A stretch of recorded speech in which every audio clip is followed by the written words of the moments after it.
Amigos, estamos de regreso con María Corina Machado en Ida y Vuelta. Esta es la vuelta del programa. La primera parte encuentran el enlace en la descripción aquí abajo. Estamos hablando sobre múltiples temas. Ya tocamos en la primera parte escándalo en el cual se ha visto envuelto un poco 20 Venezuela tras la detención de uno de sus miembros, coordinadores regionales en el estado Carabobo, que fue separado posteriormente del partido. Eso está en la primera Falcón, parte. Perdón, en el estado Falcón, Falcón. perdón.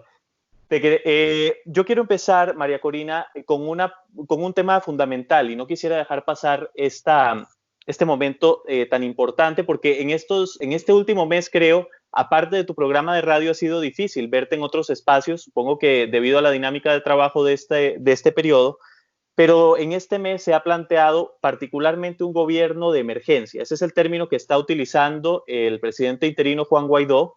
Él dice que un gobierno de emergencia en el que estén involucrados todos los sectores, menos, él dice, acusados de narcotráfico o violaciones de derechos humanos. Eso suena bien, pero hay un elemento que no se menciona ni siquiera, y es la corrupción.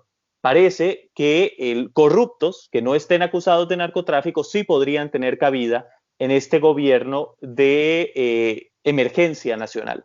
¿Cómo ves esta propuesta? ¿Te parece éticamente viable? Vamos a ver, ni siquiera sé si lo ético para esta gente tiene cabida, pero ¿te parece viable para el momento actual?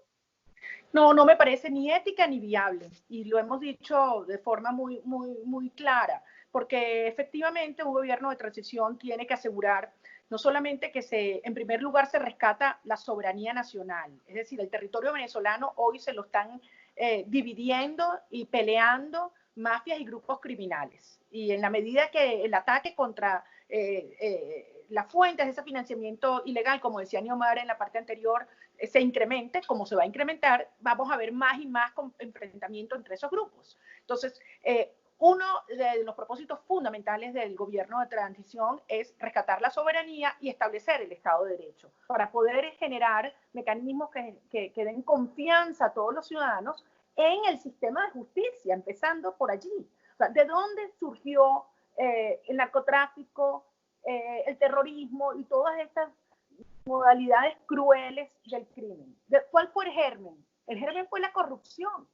Entonces, si tú dejas en la dirección del gobierno de transición a los jefes de estas mafias, ¿qué incentivos hay para que procedan a instrumentar el Estado de Derecho y las condiciones de la justicia, que después los va a juzgar a ellos mismos? No va a pasar. Es decir, un corrupto jamás va a combatir la corrupción y mucho más si sabe que después lo van a juzgar. Entonces, eso es desde una perspectiva fundamentalmente ética, ahí donde tiene que estar el límite. Es un gobierno muy amplio en términos de su representación sectorial, política, ideológica, como queramos llamarla, regional, generacional, pero muy firme y muy estricta en términos de las condiciones de integridad y de la trayectoria de quienes lo conformen. Porque va a haber que tomar además decisiones muy difíciles. Y para que el país las acompañe, tiene que haber autoritas, tiene que haber autoridad en estas personas y además para que tengan, porque se va a necesitar el respaldo y el acompañamiento de aliados internacionales en una fase tremendamente compleja. Ese ha sido nuestro punto y diferimos completamente con la conformación que se plantea a este gobierno de emergencia nacional. Creemos que es una modalidad de cohabitación que no va a funcionar y que por el contrario corre el riesgo de que la transición venezolana, con todo lo que nos ha costado, termine pasando como en el caso de Rusia, que terminó siendo la consolidación de las mafias, o como el caso de Nicaragua, que al vuelta de un poco tiempo estaban de regreso en el poder. Sin embargo, María, el gobierno de emergencia nacional, a través del fulano Consejo de Estado, que es una especie de gobierno colegiado, ese dibujo del castillo en el aire que se ha querido hacer acá, fue luego refrendado por el Departamento de Estado. Y el Departamento de Estado saca un comunicado donde dicen, no, sí, hasta sacan una fórmula de proporcionalidades con respecto al reparto de los integrantes del Consejo, de la escogencia del presidente o secretario general de ese Consejo, de cómo incluso la conformación de ese consejo y el dar la buena pro, por ejemplo, la renovación de poderes públicos como el TSJ, como el CNE, como distintos poderes públicos del Estado venezolano, iba a dar paso incluso a la desescalada de las sanciones o quitarlas definitivamente del panorama.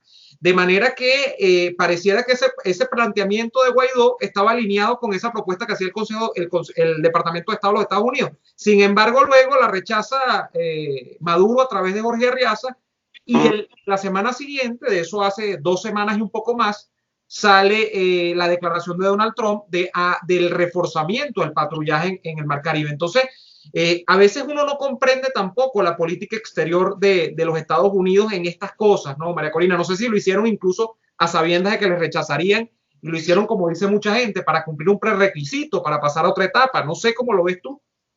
Bueno, yo no voy a especular al respecto porque obviamente es un tema sumamente delicado. Lo que yo sí puedo afirmar es que nosotros no estamos de acuerdo con este esquema. Creo que los venezolanos tenemos obviamente mucho que decir y tenemos el deber de impulsar aquella fórmula que creemos que es la que va a llevar a nuestro país a lo que aspiramos, que es una Venezuela con unos pilares republicanos y éticos muy sólidos. Pensar que tú puedes llevar adelante un proceso de transición dejando a la cúpula militar, que es responsable de narcotráfico y de la destrucción de la propia Fuerza Armada, de violación de derechos humanos de una manera salvaje y sistemática, de crímenes de lesa humanidad, eso es inconcebible. Y estoy segura, además, que ni la sociedad venezolana ni los propios integrantes de la Fuerza Armada, que no son parte de estas estructuras criminales, están de acuerdo con este esquema.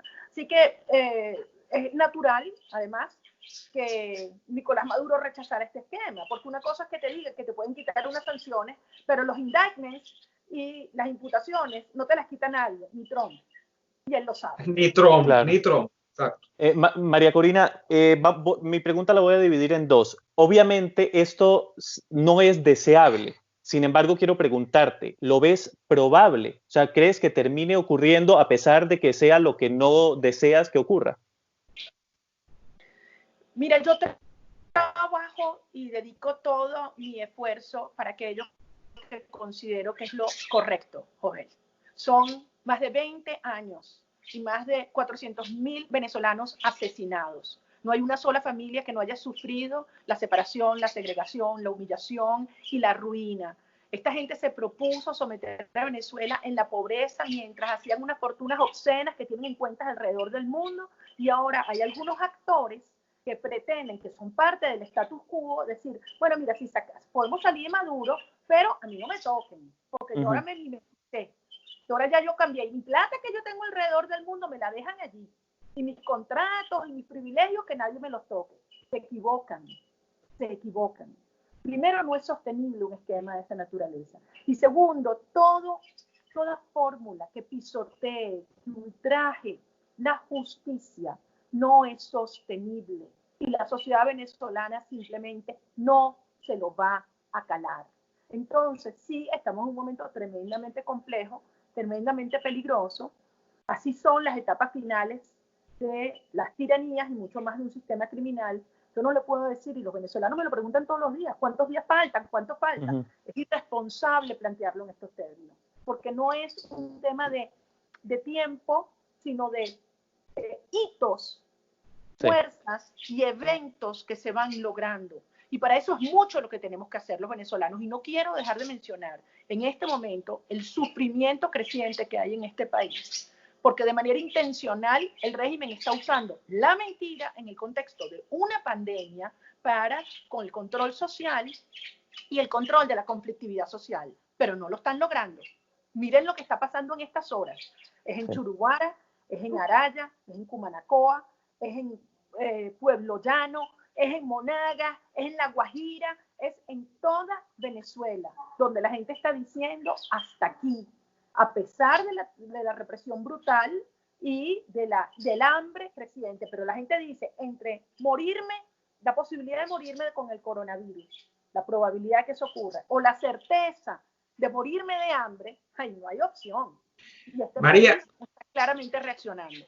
María Corina, el gobierno de Maduro, de usurpación, pero gobierno al fin porque ejerce el poder, ¿sale más fortalecido después de la pandemia o no? Te lo digo porque los que dicen ser optimistas juegan un poco al wishful thinking y dicen que después de toda esta crisis de los servicios públicos, después de toda esta crisis con la gasolina, después de toda esta crisis con los alimentos y con el propio manejo del tema sanitario de la pandemia, Maduro va a ser prácticamente impresentable para el país. Yo me pregunto si antes era presentable en los 7 años anteriores de su permanencia en el poder, pero hay otros un poco más pesimistas como yo que creen, y creo que tú te enfilas por allí también, que el control social ejercido durante este periodo fortalece en alguna medida las capacidades de contención de Maduro frente a la gente. ¿Tú cómo ves eso y cuál crees que es el espacio en medio de estos llamados francamente dislocados de la realidad de alguna gente a la tregua? ¿Cómo crees tú que se puede abordar desde la lucha política este momento que parece que le dio taima a Maduro, aunque uno no quisiese, ¿no? Mira, yo creo que hay muchas variables interviniendo y al final, primero hay que decir que una muerte más, la sociedad venezolana sale perdiendo, punto. Y cada día más son muertos.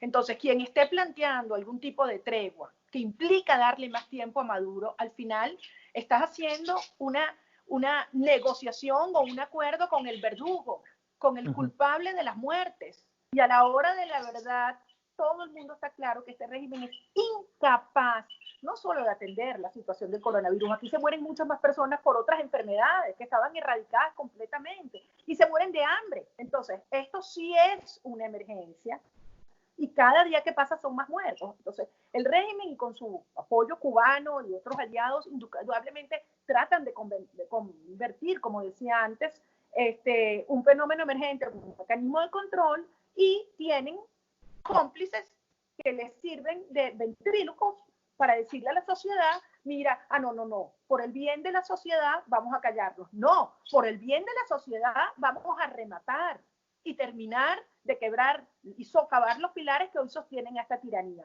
Ahora, fíjense, el caos está aumentando, estos regímenes se alimentan del caos, pero al final tú empiezas a ver cómo el caos se los termina comiendo a ellos mismos. O sea, es autodestructivo. Y eso es lo que estamos viendo hoy con el enfrentamiento. ¿Crees que está en camino un estallido social? Bueno, en Venezuela ya hay un estallido social, joven. Ya lo hay. Sí. O sea, mira lo que está pasando en la frontera. O sea, el grito desesperado de la gente que han secuestrado en Rubio, en San Antonio. O sea, los testimonios que yo recibo, una cosa, lo que está pasando en Apure. Están matando a sangre fría a productores porque les da la gana. Pero una escalada de la violencia por parte de la gente, o sea, una manifestación nuevamente popular, que creo que no vendría de la dirigencia política, sino popular, espontánea, nuevamente las calles en contra del régimen. ¿Eso podría presentarse? Pueden, obviamente, incrementarse las manifestaciones de repudio, de rechazo, de inconformidad que hoy estamos viendo en todo el país. Y yo sé que esto es algo que al régimen lo tiene preocupado porque se le fue de control. O sea, una de las cosas que trata de hacer Maduro y el régimen es hacer creer que ellos están en control de lo que está pasando. Pero es que ya nadie les cree. Nadie les cree nada. Nada. No te digo yo las cifras de coronavirus, los fallecidos, nadie les cree nada. Y además se le ha perdido totalmente el respeto. Cuando tú ves esas imágenes como esa que vimos en Guárico, de la Guardia Nacional corriendo con la gente atrás, entonces tú dices, ya va, y los colectivos oyendo, entonces ya la gente no come más cuento. Entonces eso está ocurriendo, simultáneamente se empieza a agudizar el enfrentamiento entre mafias, que eso es como la Guerra Fría. Cuando el primero lanza el primer tirito, ahí no paran. Y eso ya se desató. Y sí, al mismo tiempo, un proceso en la justicia internacional que no come cuentos y que no se va a revertir. Neomar, sí. No, perdón, dime. Mira, sé que nos queda poco tiempo y no quisiera desaprovechar hacerte esta pregunta porque me parece fundamental y creo que es una respuesta que debe quedar como registro para lo que ocurra en el futuro. Si este gobierno de emergencia que está planteando Juan Guaidó llega a darse, y en efecto se conforma una junta de gobierno cuyo propósito en teoría es que haya unas elecciones confiables, esas elecciones las considerarías con suficientemente transparentes como para participar de algo que emane de esa junta de gobierno o descartas participar en esas elecciones por venir de este esquema? Bueno, en primer lugar, vamos por pasos. Hoy estamos trabajando para que sea un gobierno de transición que garantice la reinstitucionalización del país y elecciones limpias y libres. Yo sobre ese escenario es que trabajo. Segundo, un proceso de transición en el que indiscutiblemente aspiramos tener la posibilidad de contribuir y aportar para que todos los sectores de la sociedad se sientan representados y seguros.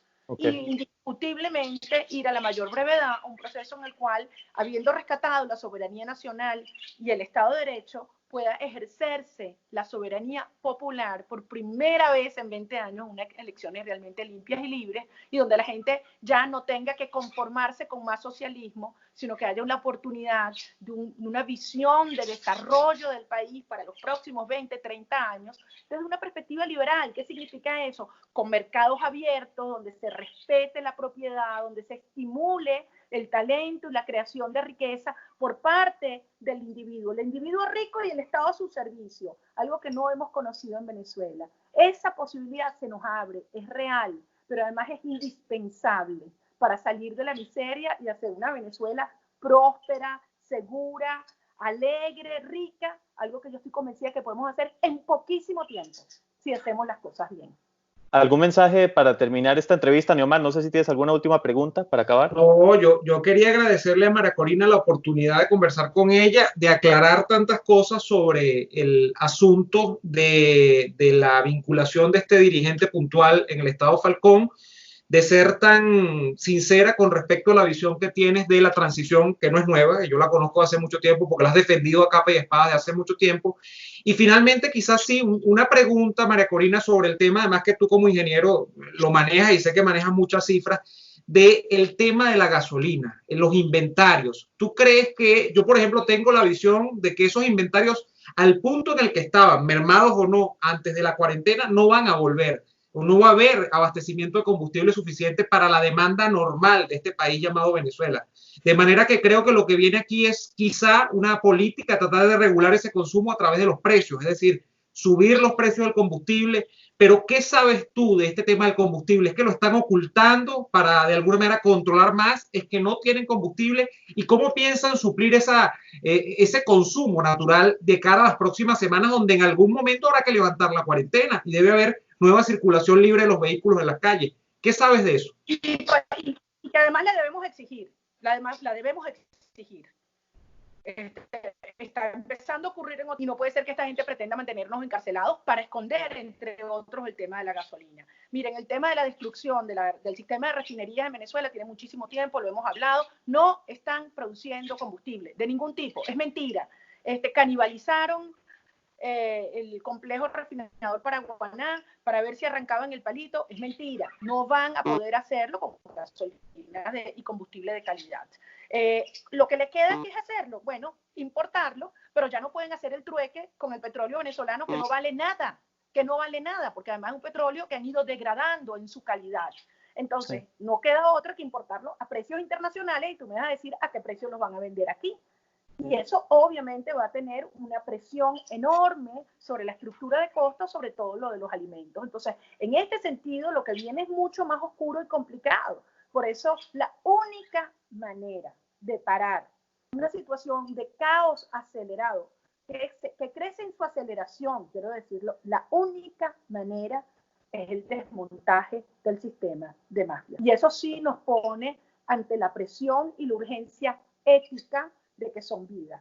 Y con esto quiero terminar. Mira, muchas veces lo hemos dicho. Yo decía que es una lucha existencial, una lucha ética, una lucha espiritual. Es una lucha existencial porque es entre la vida y la muerte. Es una lucha ética porque es una lucha entre la justicia y la corrupción y la degradación moral. Y es una lucha espiritual porque es una lucha entre el bien y el mal. Y por eso, frente, ataques o denuncias que busquen socavar la autoridad moral de las organizaciones, los ciudadanos, las personas, hay que reaccionar con inmediatez, firmeza, transparencia y justicia.